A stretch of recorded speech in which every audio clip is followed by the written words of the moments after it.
চিলমারি নদী বন্দরে। আর এটা হচ্ছে মূলত ফেরিতে আছি। হ্যাঁ, অনেকদিন পর আসলাম ফেরিতে। চিলমারিতেও মোটামুটি হচ্ছে 2 বছর পর আমি চিলমারি নদী বন্দরে। তো আইসায় হচ্ছে এই ফেরিটা দেখতে পেলাম। এখানে মূলত দুইটা ফেরি আছে, একটা হচ্ছে ফেরি কদম আর একটা হচ্ছে ফেরি কুঞ্জলতা। দুইটা ফেরি পাশাপাশি। এই ফেরিগুলাতে হচ্ছে বাস টাস বা ট্রাক যাই। এখনো চিলমারিতে ওরকম বাস ট্রাক কিছু নাই।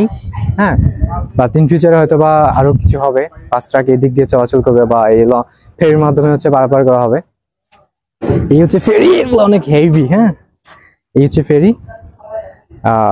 ভালোই লাগতেছে কারণ হচ্ছে মানে আমার পিছনে নদী।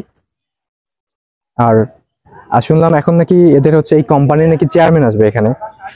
তো আমি যদি চেয়ারম্যানের সাথে দেখা করবো না পুরাই, তো আমরা জাস্ট ঘুরতে আসছি। তো ফেরিটা অতটা বড় না, স্মল একটা ফেরি। বাট ইন ফিউচারে চিলমারিতে হয়তো আরো বড় বড় ফেরি আসবে। কারণ হচ্ছে যে এখানে হচ্ছে এই জায়গায় স্টেশন হচ্ছে, মানে নৌকা বা ঘাট টাইপের একটা কিছু হবে। আর এদিক দিয়ে মানে বাঁধানো হচ্ছে। হ্যাঁ, মানে নদীর পাড়টা বাঁধতেছে, অনেক মজবুত করে বাঁধতেছে। তো ইন ফিউচারে যেন হচ্ছে এই নদীটা যেন না ভাঙে, এই জন্য। তো